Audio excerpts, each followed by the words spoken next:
नमस्कार. हर हर महादेव. मी पंडित मुकेश शास्त्री, नाशिक त्र्यंबकेश्वर च्या नगरीमध्ये आणि माझ्या यूट्यूब चॅनलमध्ये आपल्या सर्वांचं सहर्ष स्वागत करतो. आज मी लोकांचे प्रश्न घेऊन आलेले, लोकांचा यूट्यूबवर माझा प्रश्न होता की गुरुजी, त्र्यंबकेश्वर येथील कालसर्प पूजा सर्वात प्रभावी का मानली जाते, अथवा तुमच्या कुंडलीत कालसर्प दोष आहे त्याचा उपाय जाणून घ्यायचा आहे तर काय करावं लागेल. तर शास्त्रामध्ये म्हटलेलं आहे, गोदावरी नदी तीर्था गंगाया पापहारिणी त्र्यंबकेश्वरम देवम गौतमस्य महात्मना. अर्थात या गोदावरी नदी तीर्थाच्या पवित्र तीर्थ मानले गेलेले आहे. इथे माँ गंगा सर्वांच्या पापांचं हरण करते. त्र्यंबकेश्वर स्थित हे गौतम ऋषींचं निवासस्थान आहे, या श्लोकाचा अर्थ आहे. आणि विचारलेल्या प्रश्नाच्या हिशोबाने त्र्यंबकेश्वर येथील कालसर्प पूजा सर्वात का प्रभावी मानली जाते, तर इथे ब्रह्मा, विष्णू आणि महेश या तिघी देवतांचं एकलिंग स्वरूपामध्ये स्थापित आहेत, म्हणून यांना त्र्यंबकेश्वर म्हटलं जातं.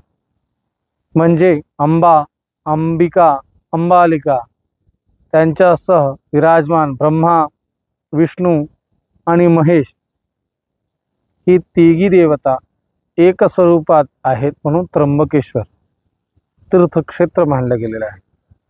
गौतम ऋषीच्या तपश्चर्याने माँ गोदावरी त्यांनी प्रसन्न केलं आणि गौहत्यासारखे पाप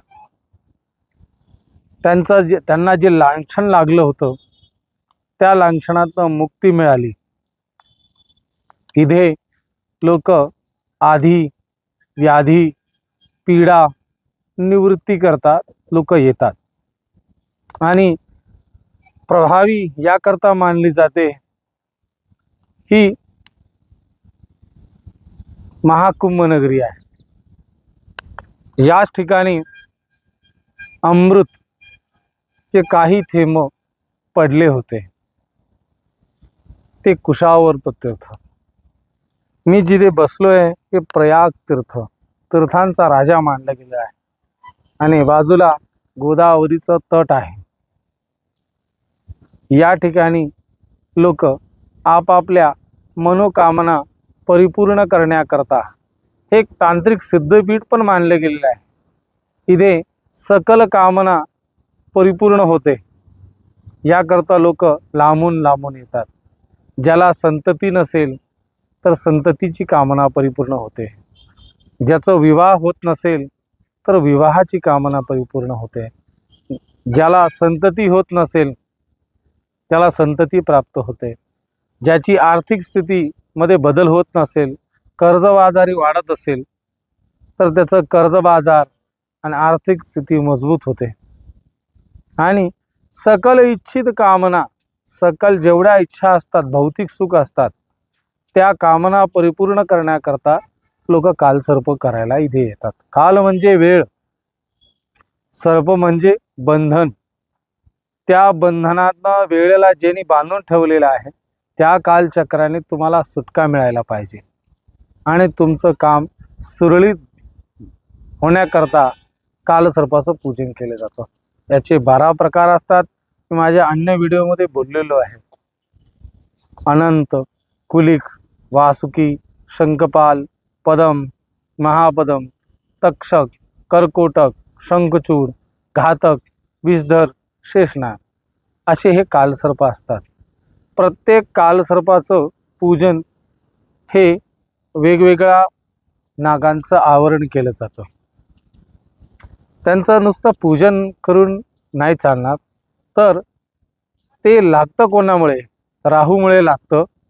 आणि ज्या व्यक्तीला लागतं तर तो व्यक्ती बसणं कंपल्सरी आहे.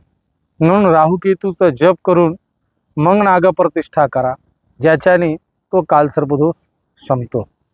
ज्याची परिस्थिती नाही आहे, मग गुरुजी काय करणार? मग गुरुजींनी शांतिक विधान करण्याची सुरुवात केली.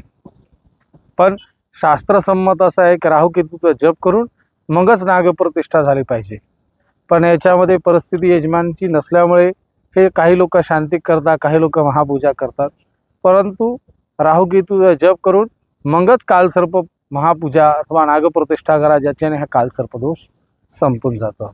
याच्यामध्ये विचारणार खर्च किती जातं, तर कालसर्प महापूजा आता म्हटलं सेपरेटली मी ग्रुपमध्ये करतात, हेच लोक ग्रुपमध्ये करतात बसून.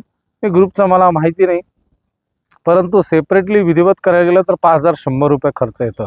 आणि राहुकेतू जपाला साधारणतः 6 ते 7 हजार रुपये खर्च येतो. म्हणजे साधारणतः 11-12 हजार रुपयात तुमची कालसर्प महापूजा आणि राहुकेतू जप आधी संपूर्ण होईल. याच्यात तुम्हाला काही कळलं नाही की कुठे यायचं आहे आणि कुठे उतरायचं आहे, तर नाशिक रोड रेल्वे स्टेशनला उतरायचं आहे. त्र्यंबकेश्वरला येण्याकरता बस आहे, टॅक्सी आहे. त्र्यंबकेश्वर आले तर फोन करा. याच्यामध्ये गुरुजी तुमच्या राहण्याची व्यवस्था करून देतील. खर्च ते तुम्हाला भुगतान करावा लागेल. फक्त व्यवस्था म्हणून हे गुरुजी आपल्याला सवलत देत आहेत. याच्यात काही विचारायचं असेल तर माझ्या यूट्यूब चॅनलमध्ये तुम्ही कॉमेंट बॉक्समध्ये विचारू शकतात. माझा व्हॉट्सअप नंबर पण आहे 9881451164. मी पंडित मुकेश शास्त्री, नाशिक त्र्यंबकेश्वर. हर हर महादेव.